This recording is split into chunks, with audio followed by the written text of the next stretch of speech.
Welcome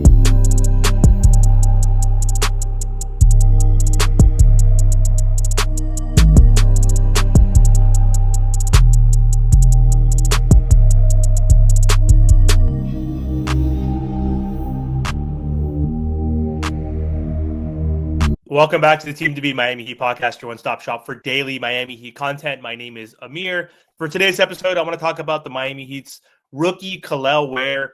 He has been great this season as a rookie, and he's adapted to the NBA pretty quickly, especially at the beginning of the season when he wasn't really in the rotation and wasn't playing as much. But he's emerged recently as a key contributor for the Miami Heat, and particularly since he's joined the starting lineup and has been playing next to Bam Adebayo, he's been really good. His evolution as a player has been impressive, and he's already proving that he can be a force on both ends of the floor. So I want to break down Kel'el Ware's rookie season thus far. There's only 3 games left in the season, so season's almost over.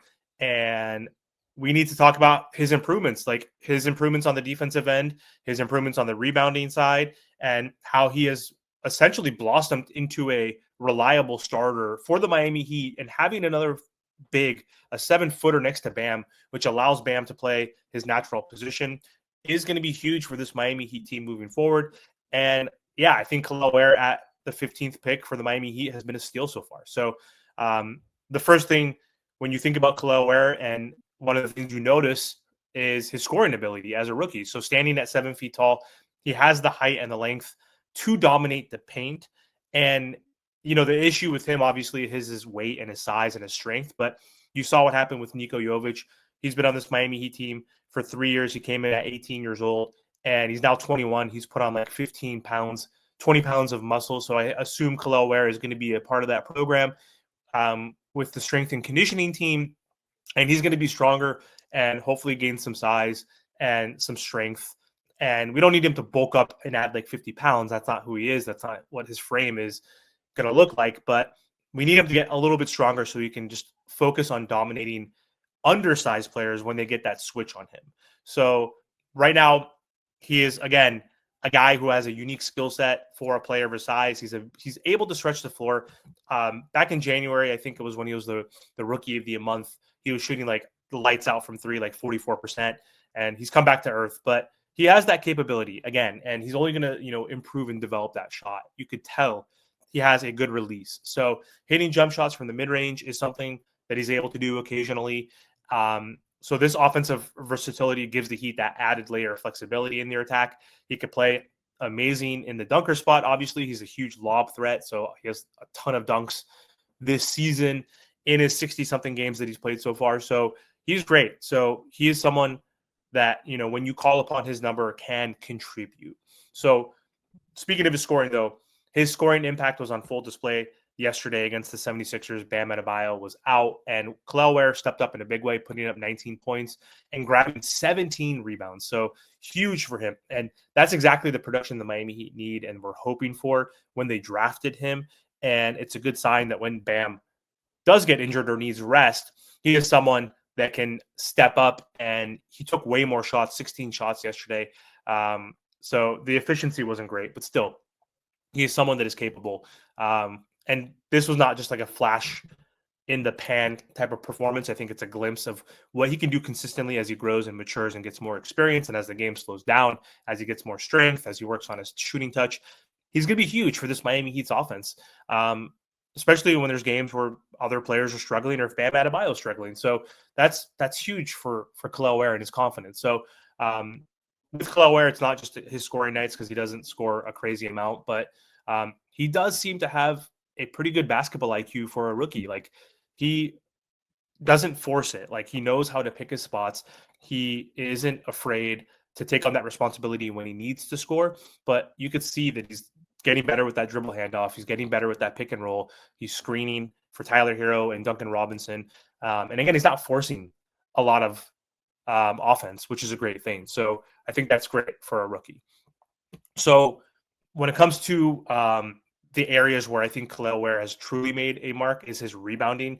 He was struggling with that, like getting both hands on the ball, boxing out correctly, getting into right position, being energetic on that end. So he's improved drastically. And in today's NBA, rebounding is often overlooked in favor for 3-point shooting and offense, but in fast-paced offenses. But it's huge. It's critical. Like securing rebounds is crucial. And Kel'el Ware is a beast on the rebounds, which is great because he wasn't doing so good initially in the beginning of the season. So when you have a player like Kel'el Ware who can grab tons of rebounds on both ends of the floor, both defensive and offensive rebounds, is a huge asset for this Miami Heat team. And they need to take advantage of his ability to crash the glass and not give other teams second chance opportunities.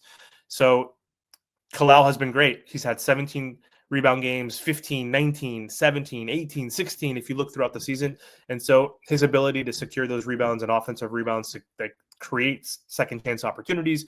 He's been getting lots of tip and dunks off missed shots from his teammates. He had one amazing tip and dunk against the Sixers last night. So those are great opportunities for the Miami Heat. I think, again, Kel'el, like once the game slows down, it's going to be even easier for him offensively. Again, he needs that strength to be able to back down and post up players, bigger players, that is. But right now he has a pretty decent touch on that hook shot as well. He just needs to be a little more consistent. So on the flip side, defense. So Kel'el Ware has been pretty impressive as a defender. He, again, initially at the beginning of the season was very trigger happy, trying to block every shot, contesting every shot. And then when doing that, he would be out of position and it was just horrible. He was just getting caught up in the air, fouling folks a lot. And now, like, he's become a really good rim protector. He's improving in his rotations. He's still not playing perfect defense. Obviously, he's a rookie, but he is, playing better, moving his feet better.